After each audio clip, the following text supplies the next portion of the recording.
So here's one for you.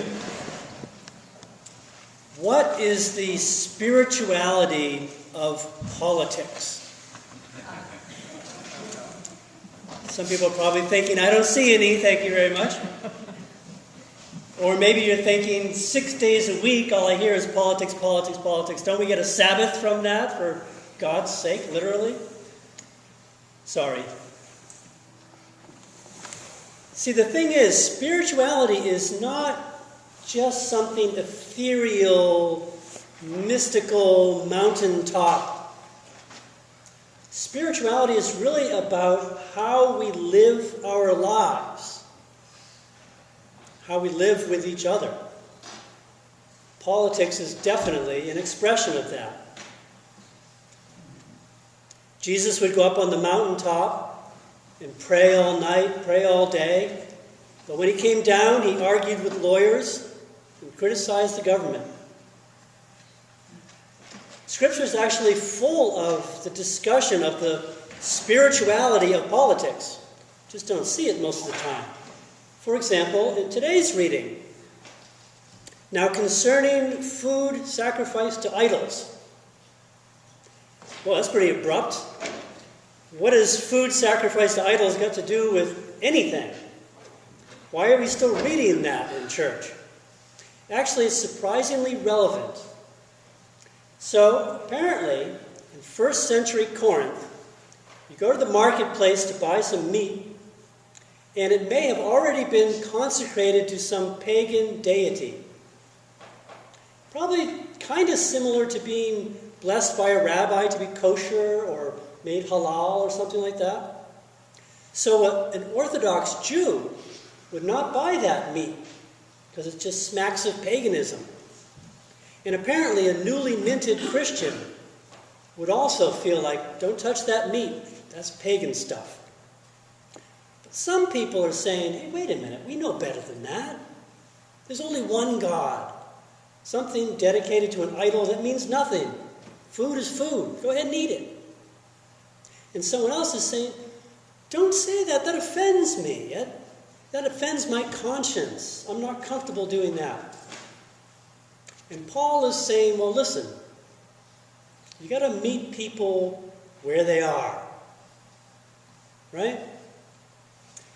Maybe you do have a superior knowledge, a deeper understanding. Maybe you know what really is right.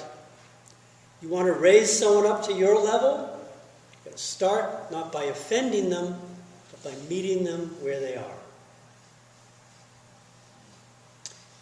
Boy, all week long, how often do I see some bit of news, and the first thing I think is, how could they believe that? How could people think that? What's going on? This is crazy talk. Right? And how quick we can be to come to judgments even before you hear what anyone says. Tell me what state you grew up in. I'll tell you everything else about you. Get so attached to labels. Back when it was a little bit easier for some people to talk about politics, this guy asked his friend, he said, the election's coming up, so what are you thinking? You're going to vote Republican or Democrat? And his friend said, I'm voting Democrat. I always vote Democrat. My father voted Democrat. His father voted Democrat. My great-grandfather voted Democrat. The other guy said, that's pretty twisted logic there, don't you think? I mean, so what if your father were a horse thief, and your grandfather was a horse thief, and your great-grandfather was a horse thief? Well, what would that make you then? He said, oh, well, that would make me a Republican. Silly labels, right? Silly stuff.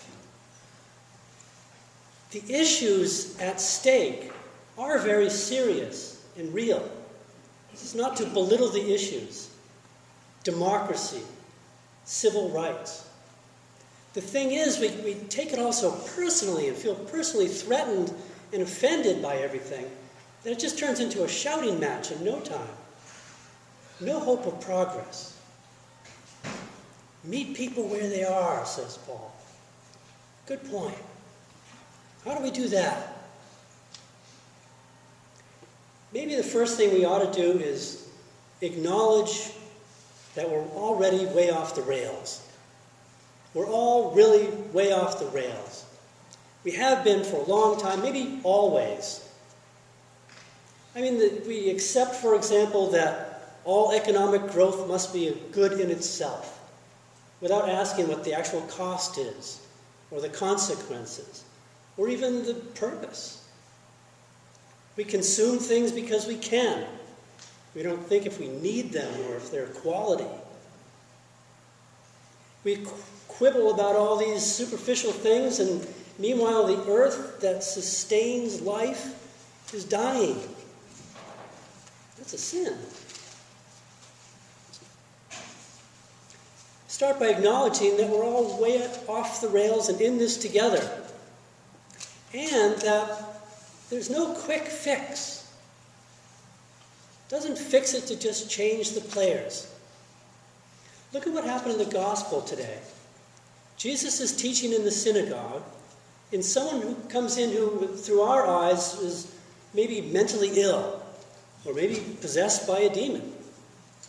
Jesus says, unclean spirit out, boom. Sounds like a quick fix, doesn't it?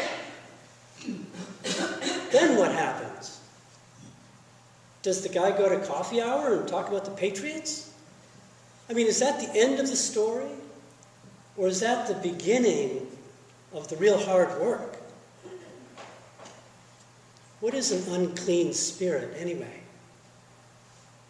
Do I have one sometimes? Can I just shake it out in a moment? Or is it going to take some teasing and healing, some work?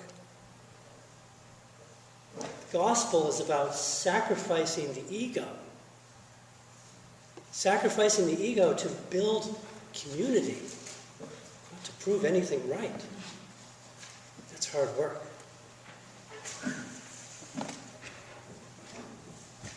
Knowledge puffs up, says Paul. Love builds up.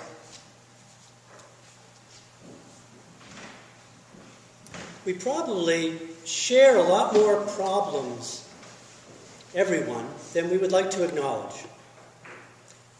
You hear about that guy in Jackman this week, on a town board or whatever the term would be, and he was fired because he was advocating an all-white New England. And a voluntarily all-white New England. It's even more interesting. And he said, by the way, this is not racist. Well, when I read that, my first thought was, this is crazy talk. How is an all-white, voluntarily all-white New England not racist? And what about an all-white community suddenly turns it into a utopia? This is nuts.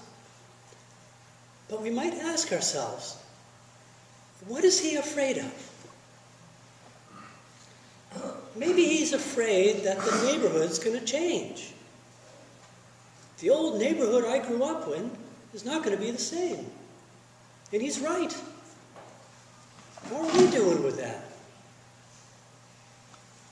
We're like that in church, right? I mean, I don't want a new hymnal. I like the old one. I don't want a new prayer book. I like the old one. I do. Someone wants a new prayer book. Can't they just go to another church? There was a cartoon going around the internet a while ago of this redneck hillbilly with a shotgun and an Islamic jihadist with an AK-47. And they're facing each other, shouting at each other, threatening to kill each other. And then as they shout, they begin realizing they're shouting the same things at each other. I don't want you in my country. I don't want you in my country. I don't want you telling me what book I have to read and what my kids pray. I don't want you telling me about my kids pray. And then they start listening to each other and it's like, oh, wait a minute. I think that secularism is undermining all of my traditional values. I think that too. Next thing you know, they're hugging and kissing. The kids are all playing together. Who's the enemy? It's a question that maybe we shouldn't be too quick to answer. So Jesus comes to church one day. I love this gospel story. And starts teaching. Doesn't that sound wonderful? just sit here and listen to Jesus teaching? Until some crazy guy comes in and interrupts it all. And then there's all this drama and convulsing on the floor. We're Episcopalian, we don't like that. We don't do that here. What is this story trying to tell us? Well, who do we think we are? In the story, I mean. Who do we think we are in that story? Is it possible that through the eyes of God, we're the crazy guy, saying, "What have you to do with us, Holy One of God?" Could be a good place to start. Amen.